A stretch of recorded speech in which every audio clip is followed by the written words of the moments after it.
You can work harder than everyone you know and still end up broke, ashamed, and ready to quit.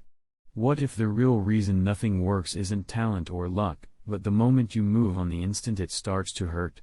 So what happens when you finally hold still? Have you ever begun something with fire in your chest, convinced this time is different, then quit halfway and stare at the wreckage wondering why? A business lasts a few months. A new skill survives 2 weeks. Direction changes so often you forget the destination, and that's where the doubt begins. You sit there thinking, maybe you're not meant to succeed. Maybe you've tried everything. But what if you haven't tried everything at all? What if you've only tried the easy beginning of everything, and never once gave one path your full weight, long enough to change you? This is the story of a man who chased 100 routes and watched them collapse, until an old craftsman showed him one truth that rewired his life. It's not a business story. It's a focus story. And before it's over, you'll feel exactly where you've been moving the glass. In a modest town of small trades and local shops lived Adrian, 28 years old. Nobody called him lazy. People said he worked harder than most. The problem wasn't effort. It was direction. In just 4 years, he had already tried 7 different ventures, and each one ended the same way. First, Adrian opened a street food stall selling grilled meat. The start felt electric, the market lights, the smell, the hope. 2 months later he quit, telling himself the margins were too thin. He didn't call it quitting. He called it being realistic, and that word became his escape hatch. Next he tried selling clothes online. He photographed items, posted listings, waited for orders. After 6 weeks of slow sales, he shut it down. Then a coding course, he finished about a third, hit the hard parts, and decided technology simply wasn't for him. The pattern was forming, quietly, like rust. After that came photography, carpentry, tutoring, even beekeeping. Every time, the beginning was loud with enthusiasm. He worked hard for a few weeks, then met the first wall of difficulty. And right there, a voice inside him whispered, "This path is wrong. The right one will feel easier." His small apartment looked like a museum of abandoned effort. A camera collecting dust on a shelf. A half-built wooden chair shoved into a corner. Jars of unsold honey hidden in a cupboard. And a laptop with 17 browser tabs still open from the last project he walked away from, like ghosts refusing to close. Adrian's wife, Lena, watched the cycle and grew tired in a way anger can't explain. One evening she said, not shouting, just worn out, "I don't doubt you work hard. But I'm starting to doubt you'll ever finish anything." Their savings had bled into ideas that went nowhere, and she asked, "When does it end?" Adrian had no answer, because she was right. Late at night, when the home was quiet, he sat alone and replayed his own pattern. He wasn't stupid. He could see it. But each time the road got steep, that same inner voice promised relief, "The right path won't hurt this much." And he believed it, so he kept abandoning ship, swimming toward the next island, never staying long enough to discover what was buried under the surface. The worst part was watching others succeed. A neighbor who opened a bakery the same year as Adrian's food stall was now expanding to a second location. A former classmate who learned graphic design was earning more than Adrian ever had. They weren't smarter than him. They weren't luckier. But they had something he didn't, and he couldn't name it. That confusion pushed him into an 8th attempt, a small repair shop. Phones, electronics, little appliances, anything people needed fixed. He borrowed money from his brother-in-law, rented a tiny space near the market, and opened with hope again. For the first 3 weeks, customers came. Not many, but enough. Adrian learned fast. Nights were tutorials, days were practice, and slowly his hands improved. Then month 2 arrived and the street got quieter. A larger repair chain opened 15 minutes away, promising faster service. Adrian watched his customers drift like smoke, and his daily earnings fall to almost nothing. One Thursday afternoon, Adrian sat in that empty shop for 6 hours without a single customer. That evening his phone rang. His brother-in-law said, "I need the money back." My daughter's school fees are due. Adrian stared at his nearly empty cash box. He had barely enough for next month's rent, let alone the debt, and panic tightened. He closed the shop that night and walked home in silence. At the kitchen table, Lena had their household budget spread out like evidence. She looked at him and said nothing. She didn't need to. Adrian sat across from her, staring at the debts and the empty columns where savings used to be. And he whispered, "I think I've tried everything. Maybe I'm just not meant to do anything great," he added, like a verdict. Lena watched him for a long moment. Then she said something that cut deeper than any fight. "Adrian, you haven't tried everything. You've tried the first month of everything. That's not the same thing." He opened his mouth to argue, but no words came, because he knew. The next morning Adrian went walking to clear his head. He drifted into the old part of town, where narrow streets and aging workshops still clung to their craft. He stopped in front of a locksmith shop he'd passed 100 times but never entered. The sign was faded, but in the window a brass lock gleamed, every curve perfect. Something pulled him inside. Behind the glass sat an old man in his 70s, hunched over a workbench, hands moving with calm precision. When Adrian stepped in, the locksmith looked up. His name was Mr. Harmon, and he'd run this shop for over 50 years. "Need a lock fixed?" he asked, unhurried. Adrian answered honestly, "No. I just saw the lock in your window." "It's beautiful." Adrian asked how long it took to make something like that. Mr. Harmon smiled. "That particular lock? About 3 weeks. But the skill to make it? About 50 years. Adrian sat on a stool near the bench, uninvited but somehow welcome. And without planning to, he started confessing everything: the stall, the online shop, the coding course, the repair shop, all of it. Mr. Harmon listened without interrupting. When Adrian finally ran out of breath, the old man nodded slowly. "You remind me of myself when I was young," he said, "before I understood one thing that changed everything." Then he stood and walked to the back of the shop. He returned holding a magnifying glass and a small piece of dark paper, and Adrian felt a lesson coming. Mr. Harmon placed the paper on the windowsill where afternoon sunlight poured in.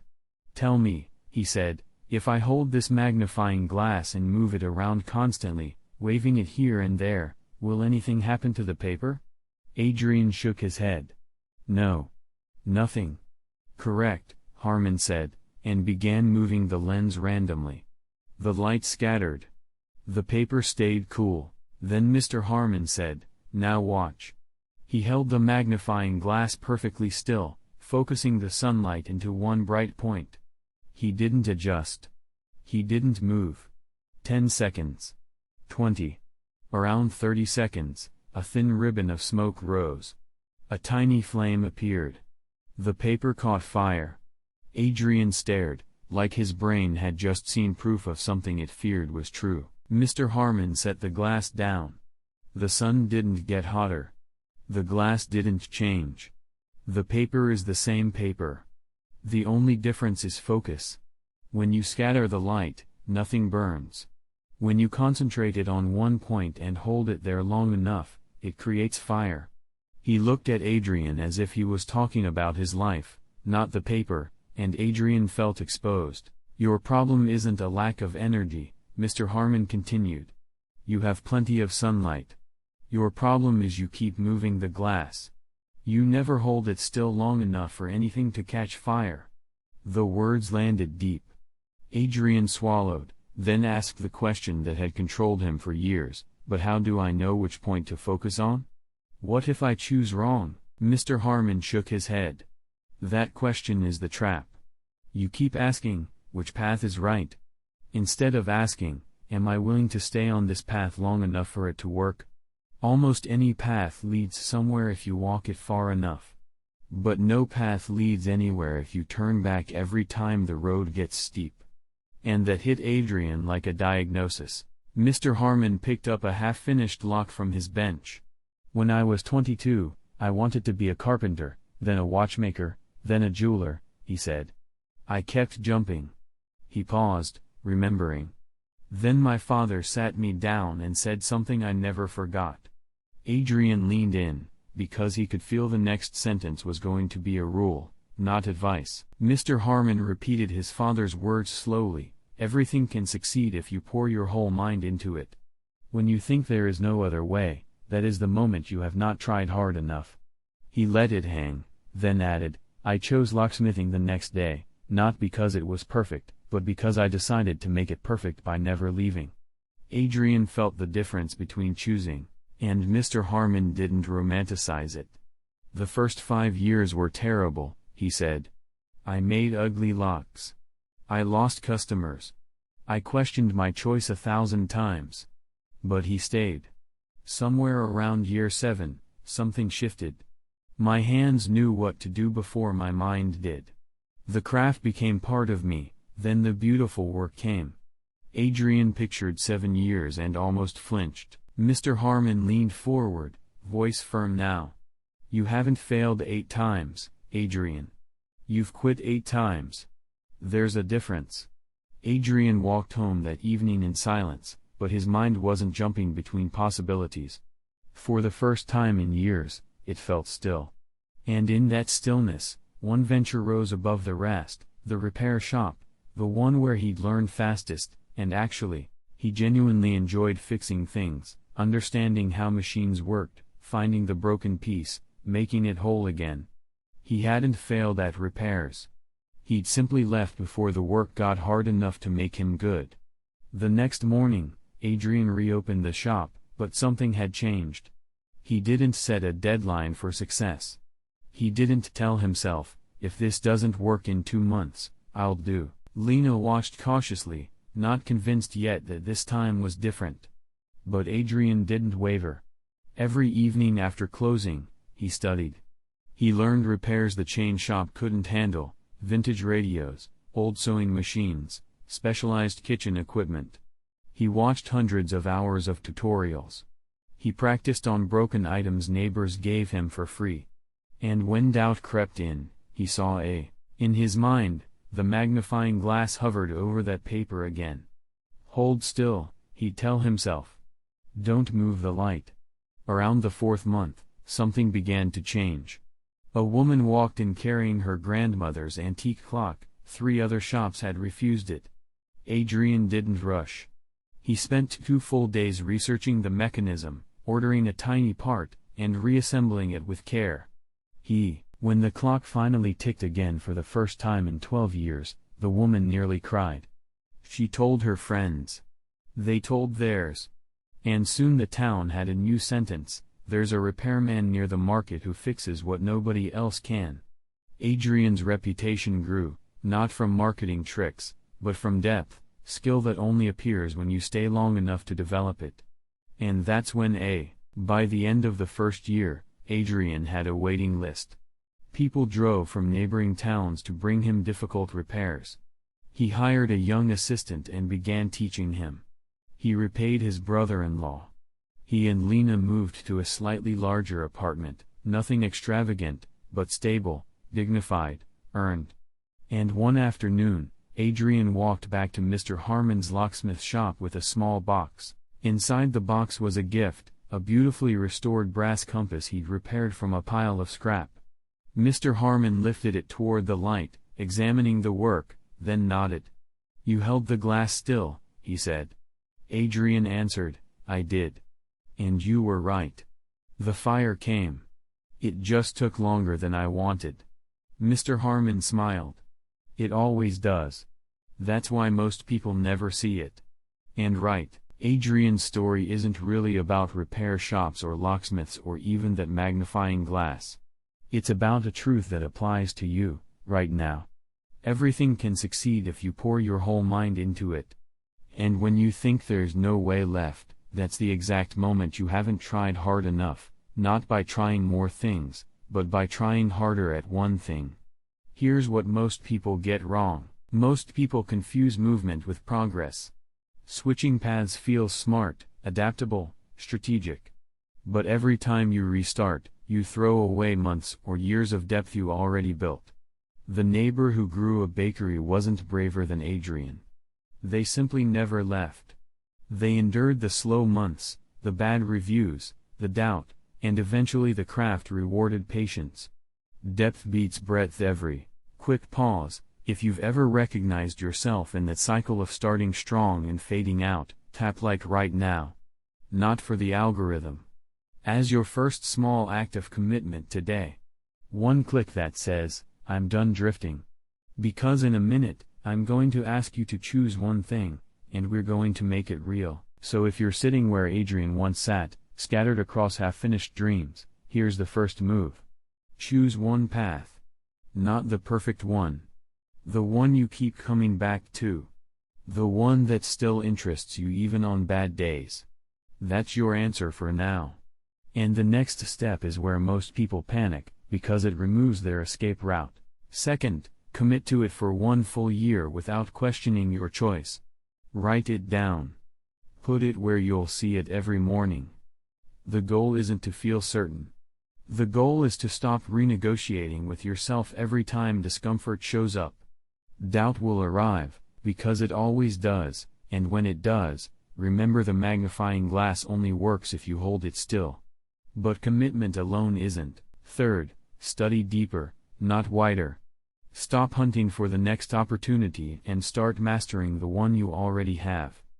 Depth is built in the unglamorous hours, when nobody claps, when progress is invisible, when you repeat the same skill until it stops resisting you.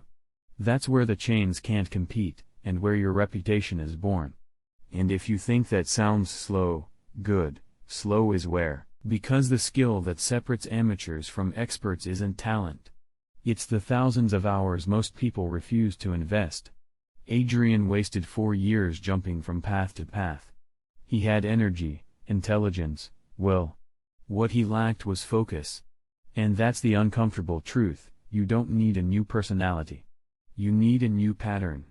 The sunlight is already there. The question is what you're. So here's the real question, will you hold the glass still long enough for the fire to start, or will you move it again tomorrow? Not because you're lazy, because moving feels safer than staying. Staying forces you to face the part of the journey where you're not good yet. But that awkward middle is the doorway to mastery. And if you want proof, remember the paper, nothing happened until Mr. Harmon didn't give Adrian a magic path.